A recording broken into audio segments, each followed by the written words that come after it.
Compounding pharmaceuticals, specific drugs for specific patients, offers tremendous benefit. The problems arise when the benefit is for the prescribing physician. Then we're dealing with analyses under the federal anti-kickback statute, the Stark Law, and state counterparts.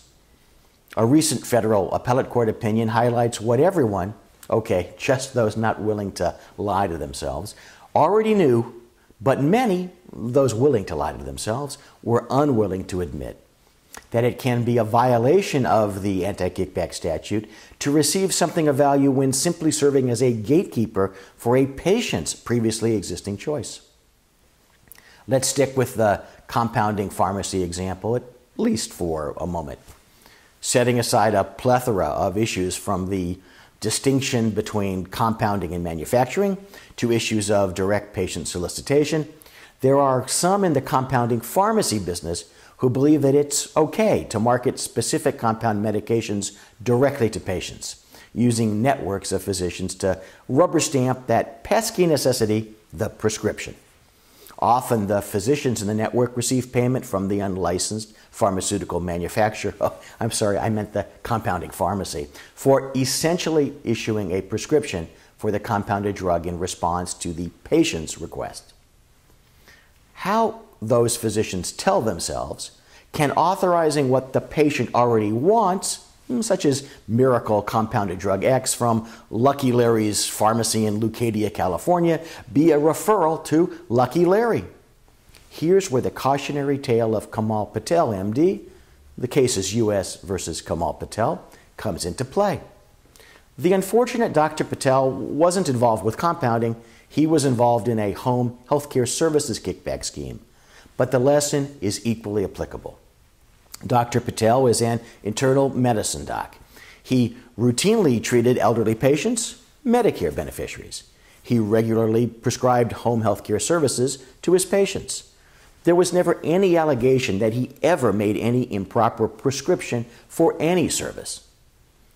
Due to the defection of a number of its partners who took a large portion of the existing business with them, the remaining owners of a home healthcare agency, Grand Home Healthcare, made overtures to pay Dr. Patel bounty per each of his patients who received home care from Grand.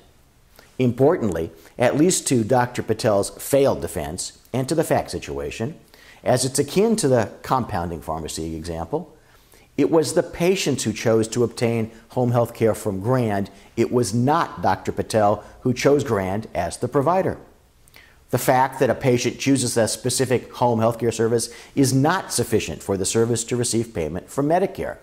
Instead, there must be a certification, which is essentially a prescription by a physician. Dr. Patel signed the certifications that those patients required care from the home health care agency they chose, that is, from Grand. The government brought charges against Dr. Patel under the anti-kickback statute. The essential language of the AKS is whoever knowingly and willfully solicits or receives any remuneration, including any kickback, bribe, or rebate, directly or indirectly, overtly or covertly, in cash or in kind, in return for referring an individual to a person for the furnishing or arranging for the furnishing of any item or service for which payment may be made in whole or in part under a federal health care program, and shall be guilty of a felony. So Dr. Patel argued that there was no referral. It was the patients who independently chose Grand. He never gave any input to influence their choice. Therefore, he argued, he couldn't be guilty of an AKS violation. On the other hand, the government argued, and the court agreed, that refer includes not only a doctor's recommendation of a provider, but also a doctor's authorization of care by a particular provider. Even though Dr. Patel played no role in his patient's initial selection of Grand or the decision to continue using Grand, by certifying their care at Grand, Dr. Patel chose whether his patients could go to Grand at all. In the words of the court, Patel acted as a gatekeeper to federally reimbursed care. Without his permission, his patients' independent choices were meaningless. Dr. Patel then tried the no harm, no foul defense. He argued that by certifying the patient's decision to use Grand, that he didn't cause the federal government to pay Grand any more than the government would otherwise have to pay for home health care. After all, there was never any question that he had ever certified a patient for home health care services who didn't actually require home health care services. However, the appeals court correctly pointed out that even if the Medicare system suffered no losses in this instance, the danger of fraud at the certification stage is quite clear. They said a physician could refuse to certify a patient to a patient-chosen provider unless the provider paid the physician a kickback. This behavior could increase the cost of care. It could also contravene the second purpose of the anti-kickback statute, protection of patient choice, by interfering with the patient's choice if the selected provider refused to pay. The appellate court upheld the trial court's decision that Dr. Patel had violated the AKS. Dr. Patel was sentenced to 8 months in prison plus 200 hours of community service, and he was ordered to forfeit the $31,900 that he received in kickback payments.